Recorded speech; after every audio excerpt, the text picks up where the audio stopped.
Diane Coleman stood in the middle of her own anniversary party, holding a sealed envelope in both hands, the entire room around her frozen in silence, every guest watching to see what she would do next. 15 years of marriage had led to this exact moment, a room full of candlelight and rented flowers, a string quartet that had stopped playing without anyone telling them to, and her husband, Richard Coleman, standing only a few feet away with his hand resting on the small of a woman's back, a woman Diane had never once been introduced to, a woman he had brought into their home that night, as though she belonged there. Diane walked toward him slowly, placed the envelope directly into his hands, and said nothing at all, letting the silence in that room say everything words could not. What none of the guests standing in that room understood, and what Diane herself would not fully understand for months to come, was that the affair was only the smallest piece of what Richard Coleman had been hiding. Behind the business suits, the charity dinners, and 15 years of a marriage everyone assumed was solid, sat a secret that stretched back 2 decades, tangled through his family, his finances, and a debt he had never told a single person he was carrying. The woman beside him that night, Renee Walsh, was not simply the reason Diane's marriage ended. She was, without either of them fully realizing it yet, the first thread in a much larger story neither Richard nor Diane could see coming. Before we dive deeper, let us know in the comments where you're watching from. We'd love to hear from you. And don't forget to hit that subscribe button so you never miss any of our upcoming videos. 3 days after the party, while Diane sat alone in an apartment she had rented in a hurry, her phone rang from a number she did not recognize. The voice on the other end was calm, careful, almost rehearsed, a woman she had never heard of before, warning her that the divorce papers she had handed Richard in front of everyone were, in the grand scope of what was coming, the very least of his problems. The caller would not give her name, only telling Diane to look closer at the business Richard ran with his longtime partner, a man named Tom Bradley, before hanging up without another word. Diane sat with the phone in her hand for a long time afterward, turning over questions she had never once thought to ask in 15 years of marriage. Who was Renee Walsh beyond a name and a face at a party?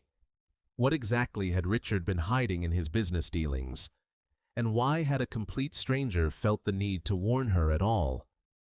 To understand how Diane Coleman ended up in that apartment, we have to go back to the beginning, to a modest wedding in a small chapel, a young couple with more ambition than money, and a marriage that, for the first several years, looked like exactly what both of them had hoped for.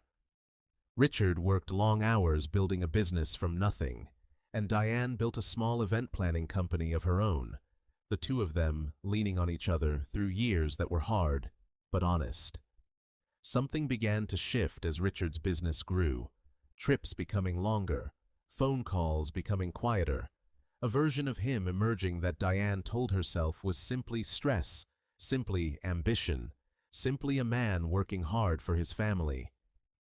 Richard rarely spoke of his mother, Margaret Coleman, a woman Diane had met only a handful of times in 15 years, always at a careful distance, always with an unspoken tension neither Richard nor Margaret ever explained. Diane assumed it was an old family disagreement, the kind every family carries and rarely discusses. She had no reason yet to suspect that distance was tied to anything beyond a private falling out between mother and son.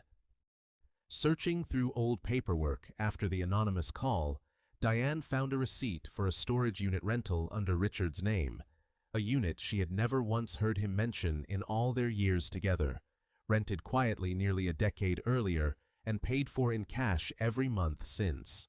The days following the party played out in fragments Diane would later piece together slowly.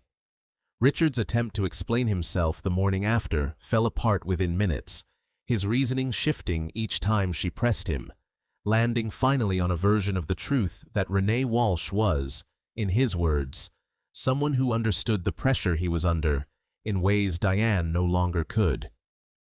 Friends who had watched the entire scene unfold at the party began quietly choosing sides, some reaching out to Diane with support, others suddenly distant, unwilling to involve themselves in whatever was clearly unraveling. Tom Bradley, Richard's business partner, and a familiar face at nearly every gathering the Colemans had hosted over the years, had reacted to the scene at the party in a way that stayed with Diane longer than she expected. While every other guest had simply watched in stunned silence, Tom had left the room entirely within minutes, his expression less like a man witnessing an awkward scandal, and more like a man who understood exactly what was coming next. Diane finally opened the storage unit on a quiet afternoon, expecting old furniture or forgotten belongings. Instead, she found neatly stacked boxes of financial documents, ledgers, and folders bearing the name of a company she had never once heard Richard mention in 15 years of marriage. Buried near the bottom of the second box was a document listing Renee Walsh not as an employee of Richard's company, but as a partial owner, her name attached to a stake in the business, dating back 3 full years before Diane ever learned her name at that party. In the weeks after the party, Richard moved into a rented apartment across town, and for a brief period, Diane assumed the worst of what she would face was simply the slow, painful process of ending a marriage. That assumption did not survive long. Richard's behavior in those weeks grew increasingly erratic, phone calls taken in other rooms, meetings with lawyers who had nothing to do with the divorce filing, a tension in his voice that had nothing to do with heartbreak and everything to do with fear. Diane brought the storage unit documents to a forensic accountant recommended by a friend, a woman experienced in untangling exactly the kind of financial confusion Diane now found herself facing. It did not take long for the accountant to notice patterns that troubled her, revenue figures that did not match filed tax records, expenses routed through accounts with no clear purpose, and a company that, according to every document in front of her, had been operating at a steady, concealed loss for nearly 5 years. Richard's public image, built carefully over more than a decade as a dependable, successful businessman, did not match a single figure in the documents Diane now held. Whatever Richard Coleman had built his reputation on, it was not the business itself. The accountant, reviewing the final folder late into the evening, found something that stopped her mid-sentence, a set of falsified records designed specifically to hide losses from investors, records that had clearly been created and maintained over years, not months. With the accountant's findings in hand, Diane began the slow, deliberate work of tracing every name and account connected to the falsified records, following a trail that led directly to a shell company registered under both Richard's name and Tom Bradley's. For a time, the emerging picture seemed to point squarely at Renee Walsh, her ownership stake and sudden presence in Richard's life lining up just closely enough with the timeline of the falsified records to suggest she may have orchestrated the entire scheme herself, using the affair as a way into Richard's finances. Former employees, contacted quietly by the accountant on Diane's behalf, told a more complicated story. Several described tension inside the company reaching back years before Renee Walsh ever appeared, hushed arguments between Richard and Tom Bradley, sudden changes in the company's direction that no one below them was ever given a real explanation for.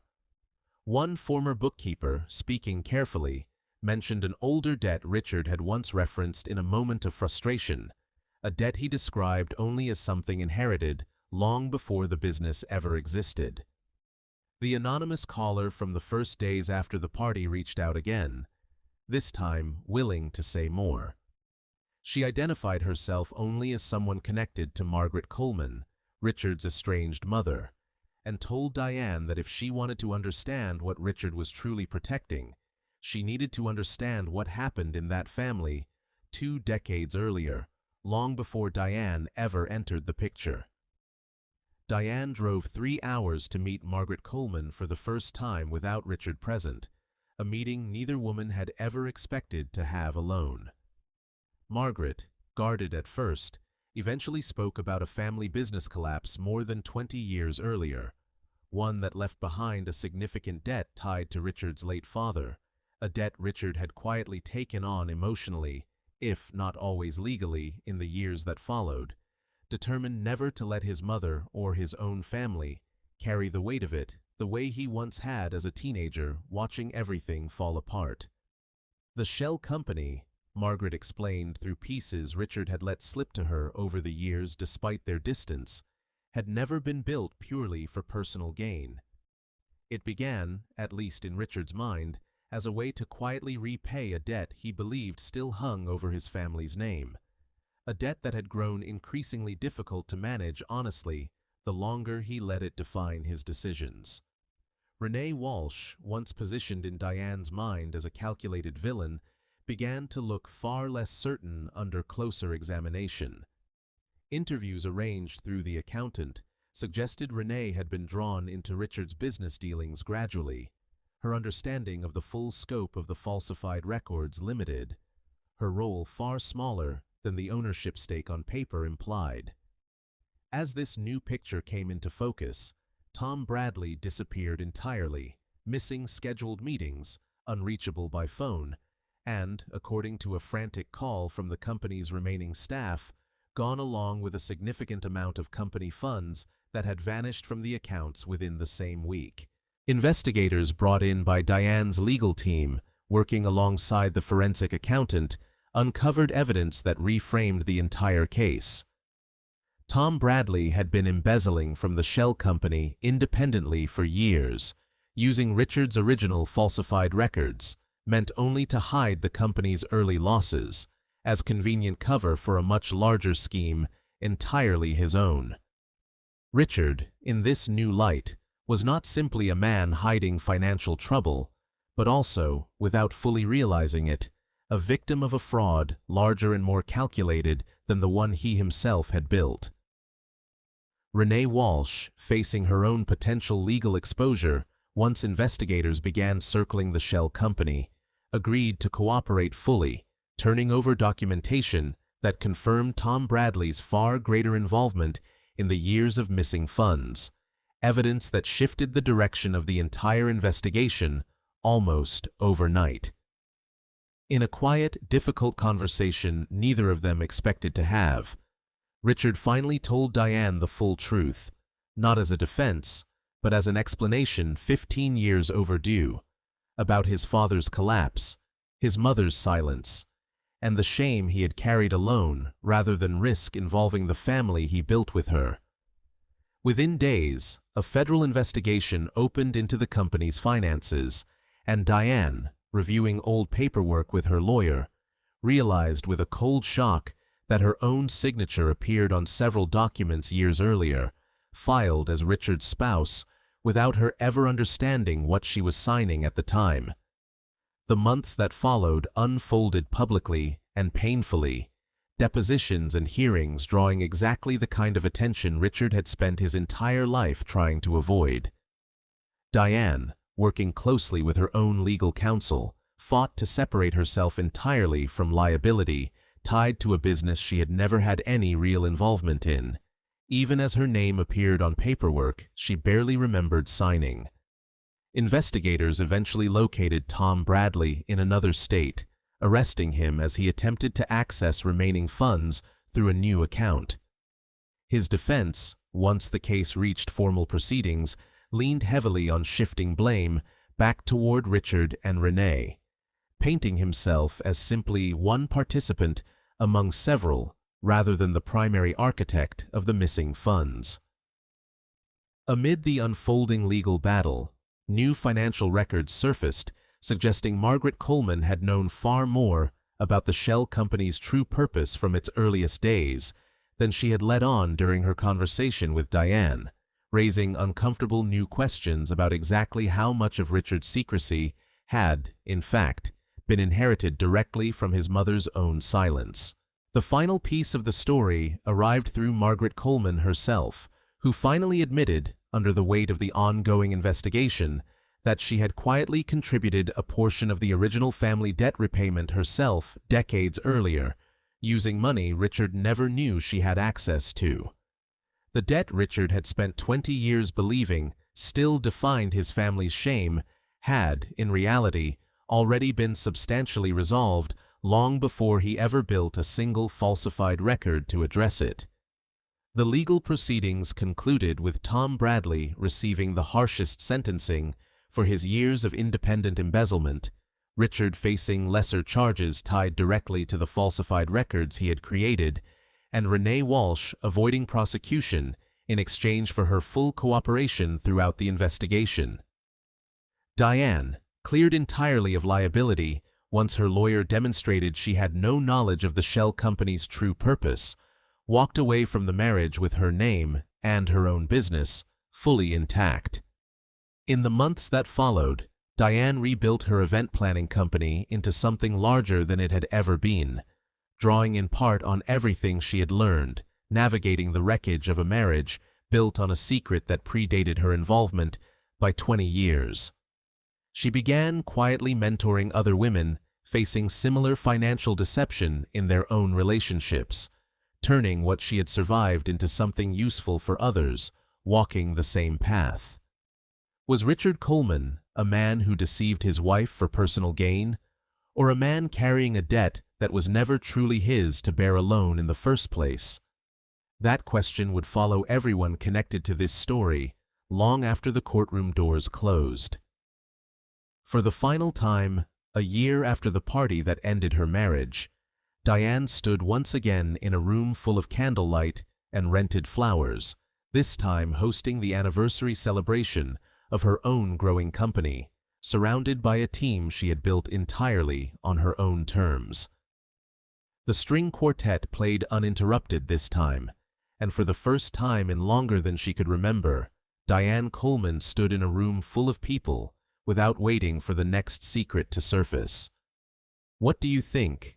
Would you have forgiven Richard once you understood the full weight of the debt he carried, or does the deception outweigh the reason behind it, no matter how sympathetic that reason turns out to be? Let us know in the comments below. And if this story kept you watching until the very end, wait until you hear about our next case, a second marriage, a hidden will, and a betrayal that took 20 years to fully come to light. Subscribe now so you never miss it, and turn on notifications so you're the first to know the moment it drops.